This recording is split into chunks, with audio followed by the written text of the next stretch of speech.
All right, yo. What's up, everybody? It's the boy Lil Bukkit. I'm back with the BC Underground Hip Hop Podcast. We got a special guest with us today, one of the instigators of this week that we've been having going on. He's been pretty hot in the forum, making a name for himself. Everybody knows the guy. It's JML. You want to shout Good. yourself? Let everybody know where to get you at on the socials. Yo, it's JML. You can find me on Instagram at JML84K. It's pretty much it. You can find me on Spotify, Apple Music, SoundCloud, JML. Fire. Now, I usually get into my podcast, getting a little bit to know a little bit about the artist. I don't want to skip over that. Just kind of let us know how you got into hip hop. I always really like I kind of started listening to it when I was younger, and I just kind of always gravitated towards it. I used to run a radio show at university. It was a hip hop show, so I kind of got really well versed in it. And I was always the hip hop head in high school. Like I always had the playlist that people wanted to listen to, or like I got asked to play at parties and stuff like that. So I just kind of gravitated towards it, and then I started producing for Known when I started making beats. And then after I started doing some stuff with him, he just kind of pushed me. I was like, "Yo, you need to do some stuff too." Yeah. I bet. Noticed your talent with the writing, hey? Yeah, like I've always written, but like I don't know, like I kind of dabbled with it at one point, but never took it seriously. I still don't think I really take it like seriously. You know what I mean? But yeah.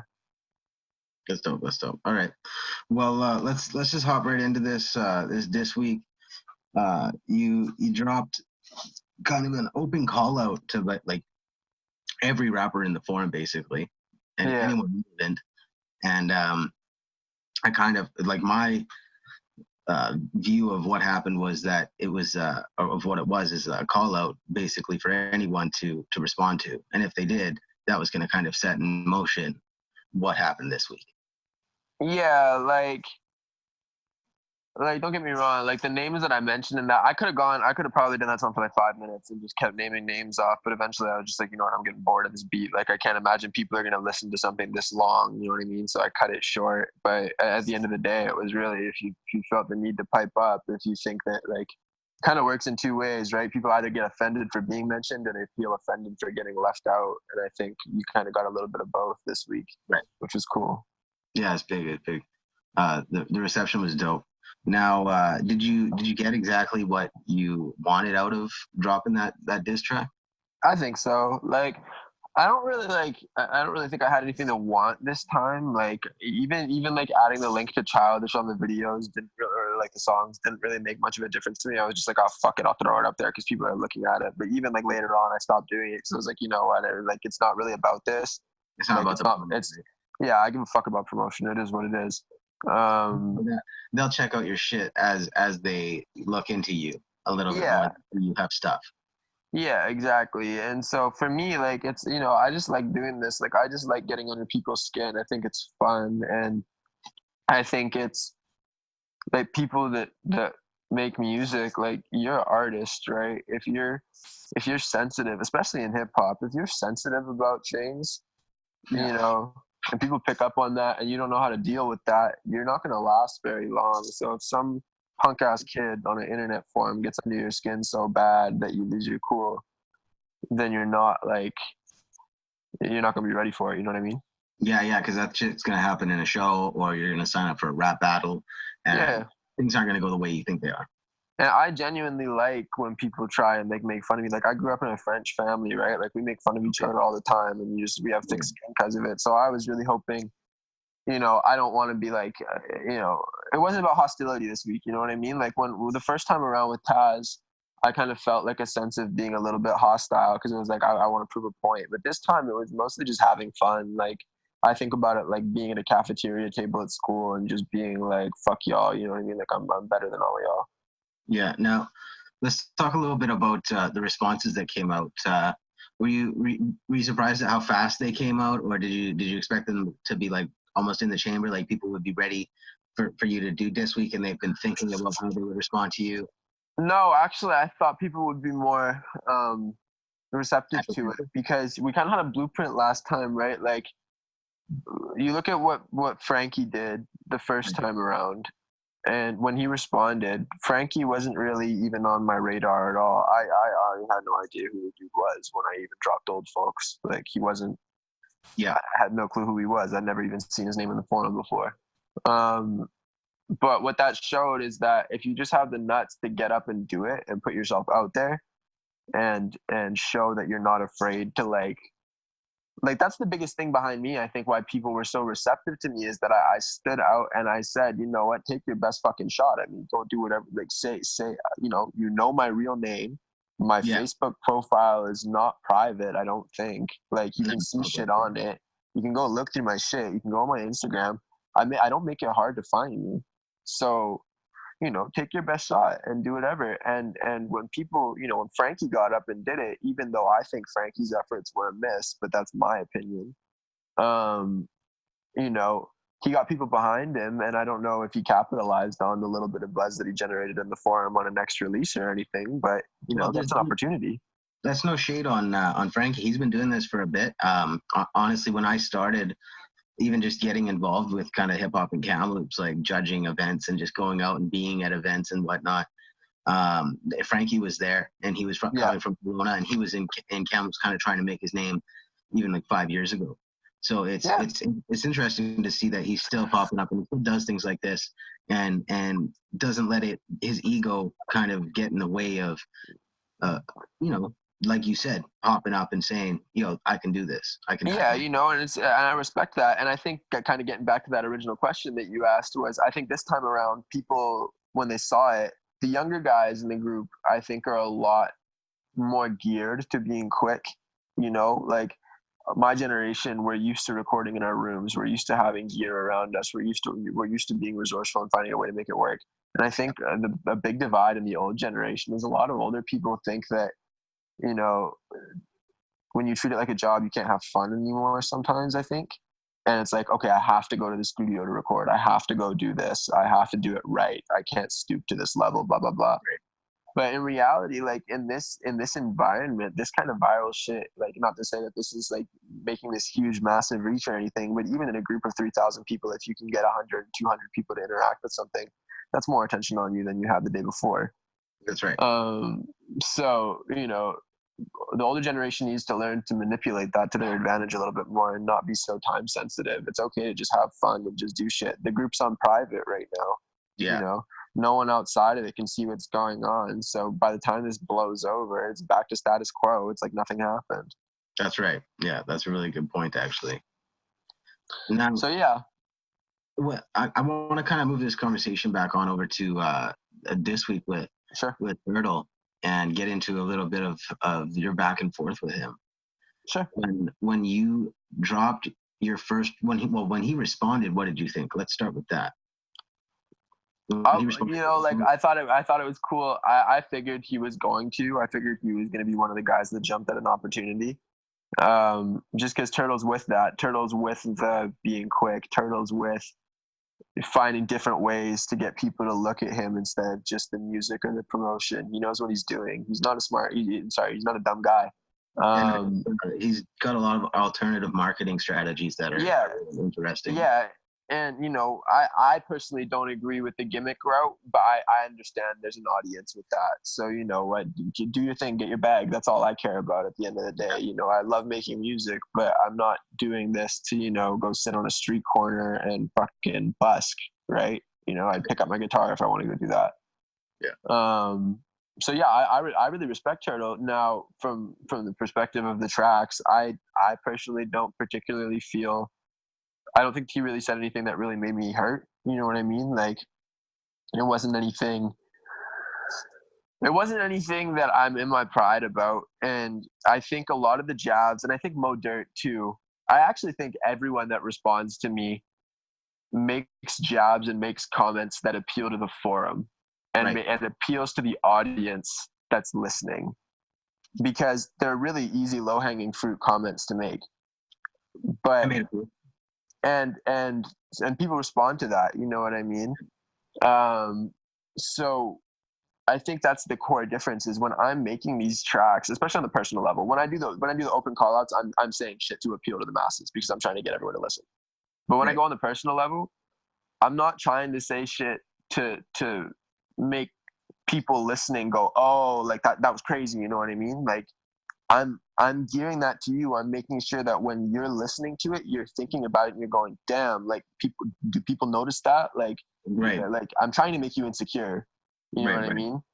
And so that's why, I caught Turtle's podcast. I listened to it with you. And when he said that I kept bringing up the same comments, the reality is you kept playing on the same things too.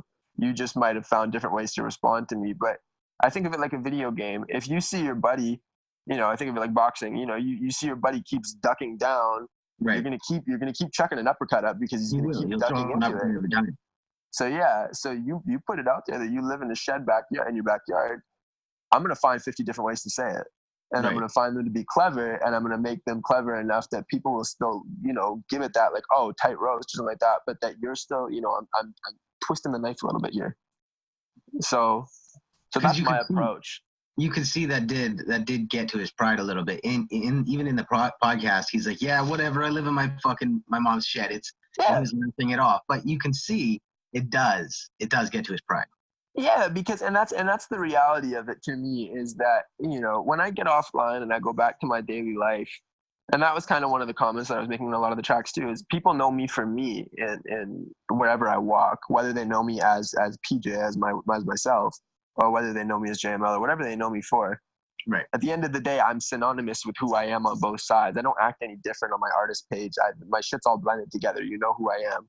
But, when you play a character and you leave yourself open to those things and you blend those personal aspects into your life and you break character is when I see openings. And it's like, it's the same thing with Taz with the Hell's Cowboy thing. It's the thing with Hades and being the rap devil.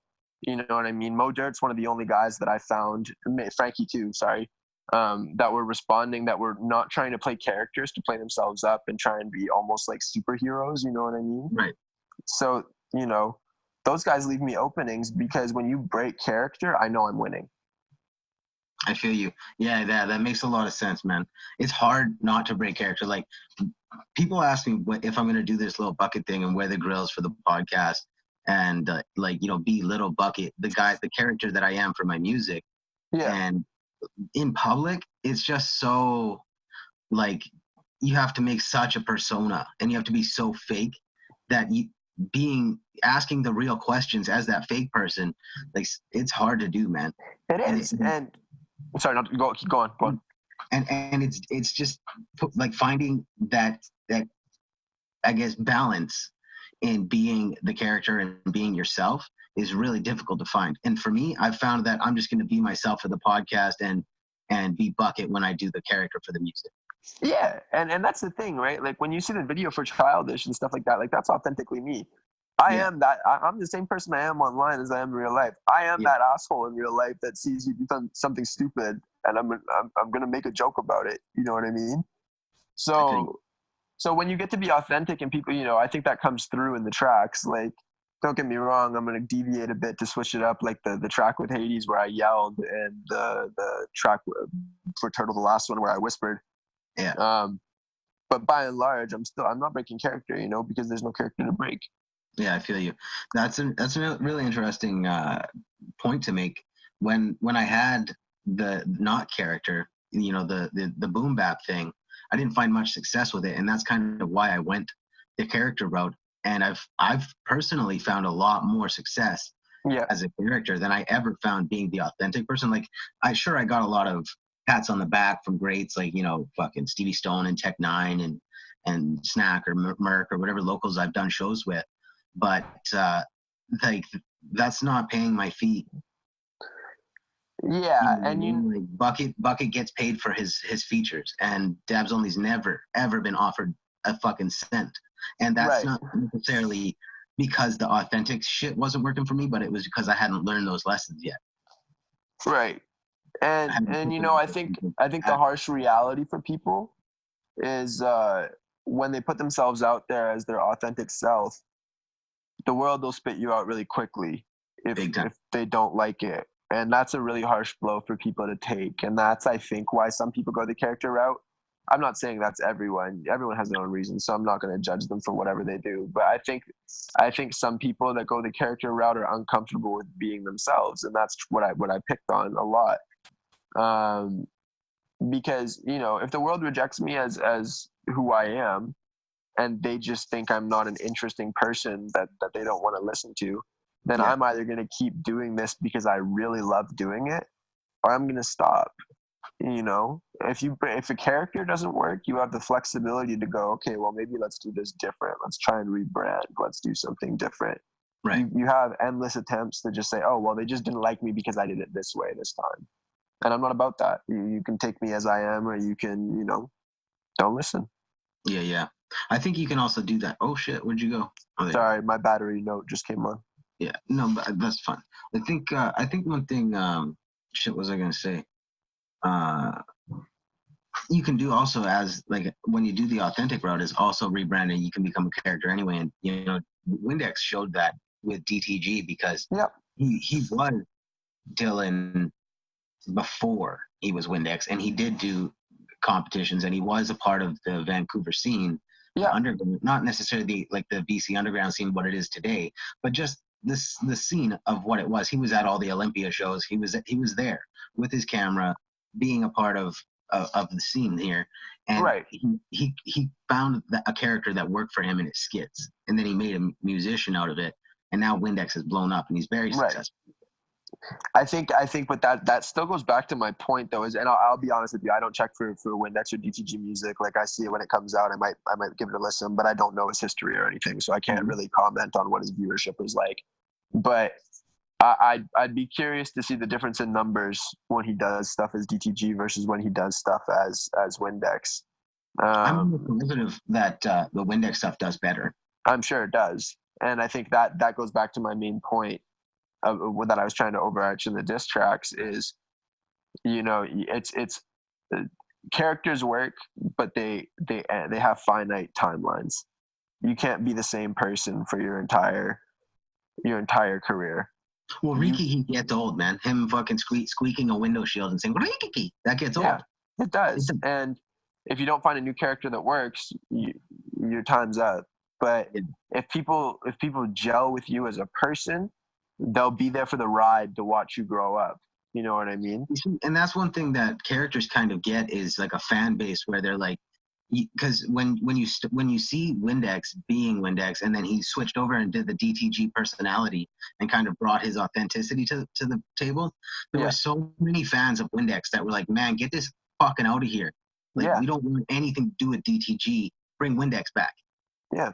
And then so it's like, okay, well, where do I get the authenticity out of there if the character is doing so well that his fans don't want me to leave? But then where do you evolve, right? Well, and that's the thing, is where does that leave you? It almost makes you feel disconnected from the music at some point, because it's, people don't want me for me. They want someone else to be talking, even though so you never really get the credit that you truly deserve. You know, That's an interesting point of view too. Makes you think. Well, yeah, let's get back on to diss track week a little bit. I feel like we got off topic. Well, it's still related, because that's my point at the end of the day, right? Like, when I gripped onto that point about Turtle wearing a mask and not being himself, and said a lot of bars about that shit, that's to hammer that point in, that you're not, you can't be you every day of your life if you're doing this. You're not being authentic all the time. And I like Turtle. I think he's a great guy. I think he's a nice guy. Yeah. I'm sure his interactions online are his genuine personality. Yeah. But no, I've met him in person. He's a great guy. But that's the thing, right? That's, you find something that works, you take that hook and you keep gripping on it. Yeah. Definitely. Well, did you consider responding to Mo Dirt? Because I know you really Mo Dirt. His newest one? Yeah, because I know you really respected his approach, because he didn't break, his authenticity. I gave him the first response, and then he just dropped a new one today, and I know Hades dropped another one the other day too. Truth be told, I don't think I'm going to respond to Hades, because I don't think his second effort was any different than his first. I don't think he said anything different. I don't think he upped his energy level. He did exactly what you would expect of it. Did you see what he said on his podcast with me? No, I missed it. Yeah, his episode, he said he feels like he beat you. He won. When did you have that episode? I just dropped it this morning. Oh shit, I didn't even see it. Yeah, I dropped it first thing this morning. I did 4 last night, so I dropped them all right away. Yeah, I'm sure Hades can find a word in the dictionary to explain why he thinks he won, but the reality of it is tomorrow if I post something, people are going to check it, and I could start this entire week again over if I felt like it with the click of a finger. I've demonstrated that twice. Yeah. You know what I mean? Hades could drop a song tomorrow, and 9 out of 10 times it's going to get less views than the song he dropped the day before. And you know, I've checked the underground. I don't, you can check it up on the polls, even though I don't give a fuck about the numbers, because at the end of the day, every view counts. But I try and get my shit in front of important people. I don't give a fuck about people who can't do anything for me. If you like the music, you like the music. If you don't like the music, who cares? Good. But you look at Hades, and I just see someone who is begging to prove something that he'll never be able to. I feel you. And no one's ever going to give him the respect he feels he deserves. So he's always going to be chasing that. Yeah.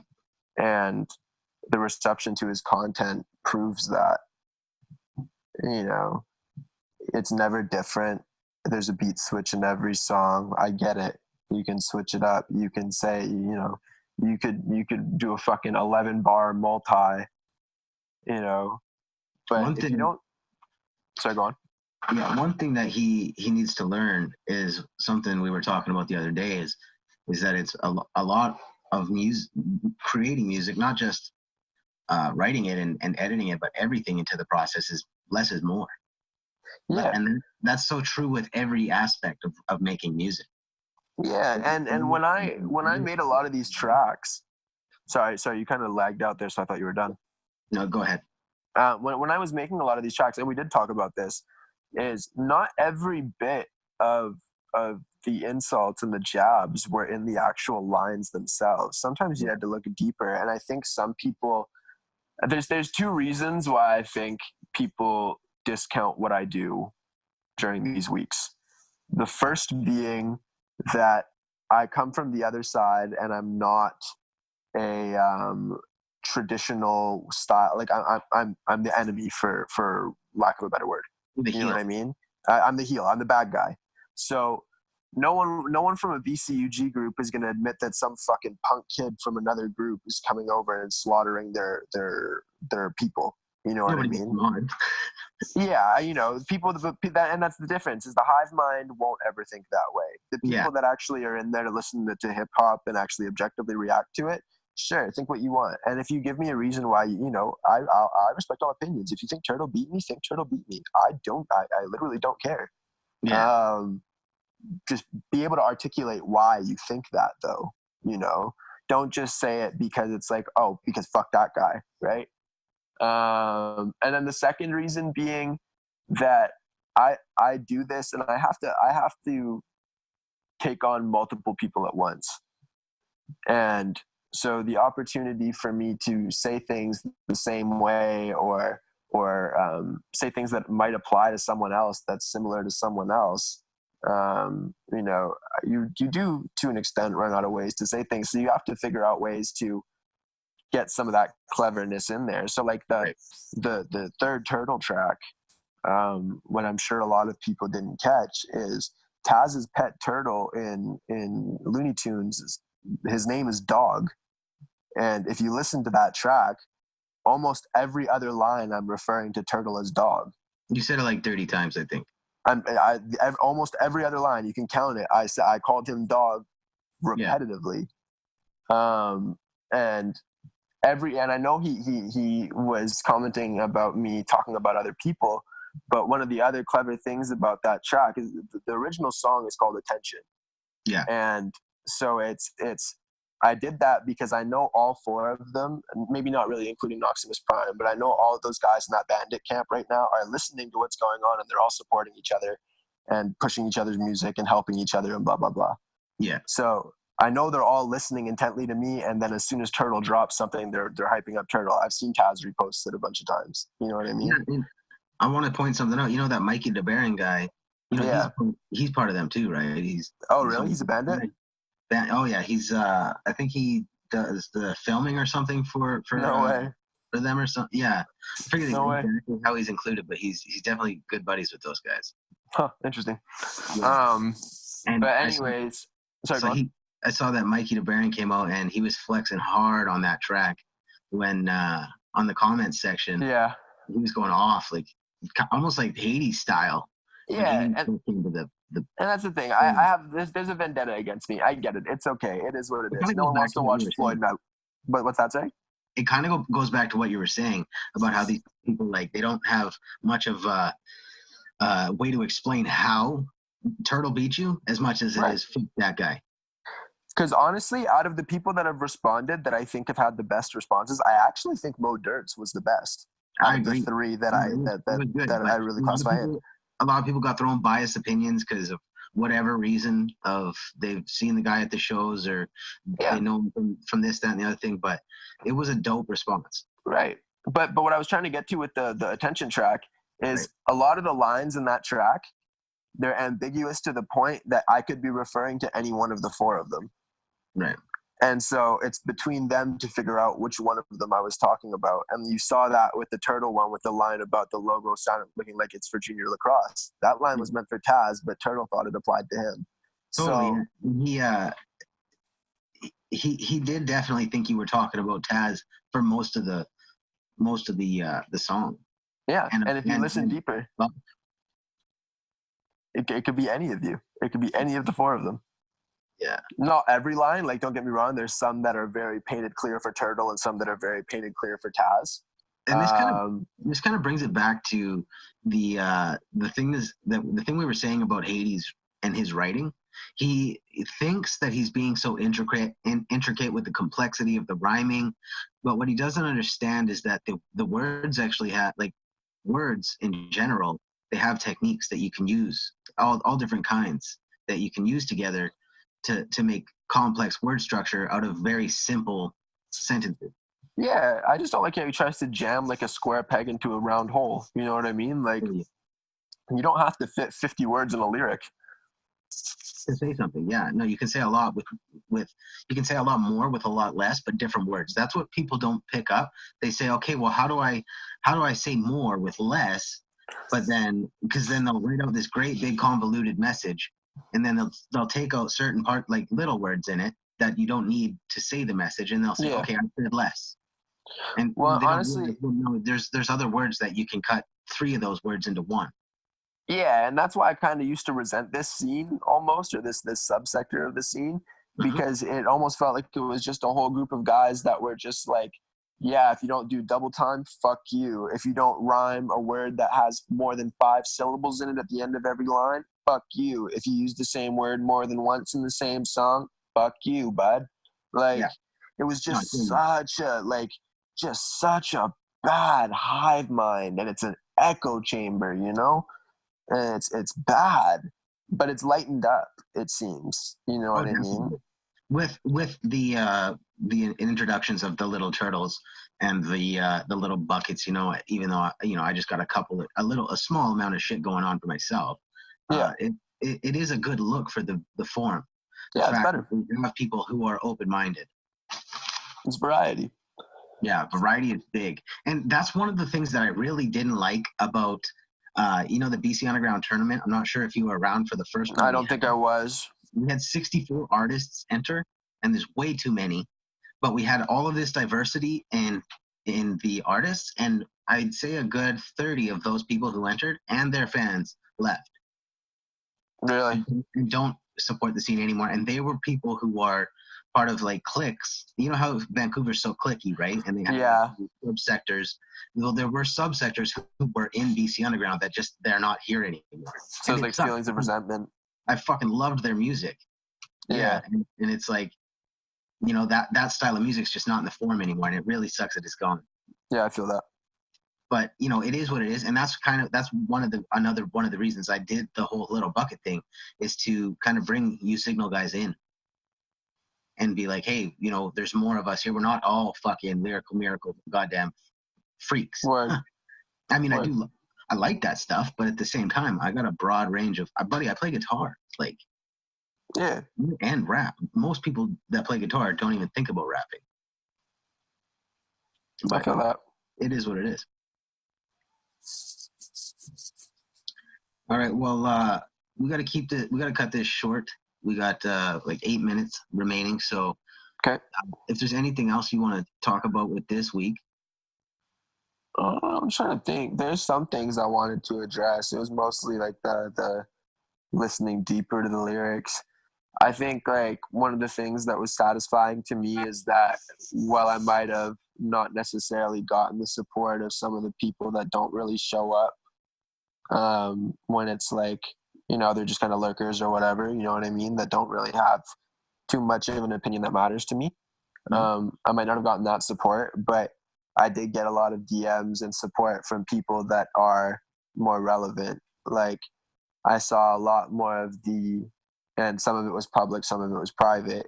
But I saw a lot more of the established names that people in the group look up to congratulating me and supporting my side, whereas more of the people who aren't involved in the scene in that way supporting Turtle's side, specifically in that situation. I think it was cool to have a week where we saw some actual good back and forth. I think that Seven versus Samson or Blood Diamond or whoever the fuck was behind that microphone was probably the most boring diss back and forth I've ever seen in my entire life. That was trash. It was a bad look for both of them. I think oddly enough, after this week again, the people that come out looking the worst are, I'll exclude myself from this because I personally think I come in at the top. I don't think I've moved from my position. So, and Turtle said it in his own thing, I'm not going to sit here and think that I lost because I don't think I did. Yeah. So if I'm excluding myself and I'm putting it in an order, I think Turtle comes out of this week looking the best. Mo Dirt second for sure. And I think the only reason I say Mo Dirt is second is because he didn't get the attention that Turtle did. And Turtle really pushed to get attention off of this. He's really and he is. And, I expected that from him when I saw him respond the first time. I knew I was going to be in for quite a back and forth. I did expect him to drop a track the moment after I dropped Attention. It was pretty quick. Yeah.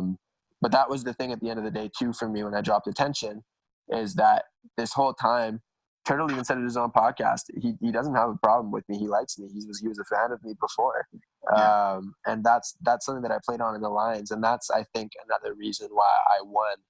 Is, the entire time I acknowledged that it was just a competition and it's a fun thing and we're having a good time. But some of the things I said, you got to really have a good long hard think. That's why I was referring to a lot of the people that he was around, and I'm not saying this to slight Buff. I like Buff. I think I don't think I actually said anything about Buff in there that I would deem to be disrespectful. It's a playful jab. I did say some disrespectful things about Taz because I like disrespecting Taz. It's fun. But so yeah, Turtle wanted attention out of this and he got it, and that's good. You got what you wanted out of this. That's perfect. So Turtle comes first, Mo Dirt second, Hades comes third, by default, just because he's the last guy. So technically you came last in terms of the guys that actually rapped. Right. Because I don't think his responses were anything to shake a stick at. I don't think he showed any improvement from anything I've heard from him before. He was trash yesterday. He's trash today. He's going to continue to be trash tomorrow. And then actually, I think Taz came out of this looking the worst because he still hasn't responded anything. Once again, he hasn't said a word.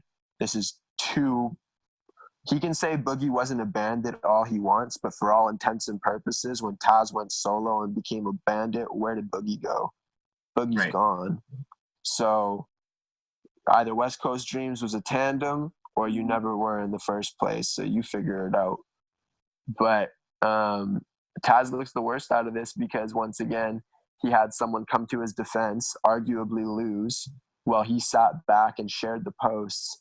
And that's one of the comments that I was making in the track is Taz is supporting you behind your back right now, and he's giving you all this help because you're coming to his assistance. But the moment you stop coming to his assistance, where's he gonna go? Where's he gonna be? Yeah. Where's he gonna be? He's not going like Buggy. I don't think that dude's. I just don't think it's a. I like Turtle. I don't want to see him get shafted by someone. I don't think Buff will shaft him, but I couldn't say the same to you about Taz. Yeah. True that. Yeah, it is what it is, eh? Yeah. All right, brother. Well, I appreciate you coming on the podcast. No problem. We'll have to do another one soon. Next time you're dropping something for some type of project or anything, whatever. We'll promote. It's coming soon. I reset my Instagram today, so we're going to be getting ready to start some more rollout. Yeah, that's what's up, brother. You know it's coming. Yeah. All right. Peace, brother. Later, Bukkit.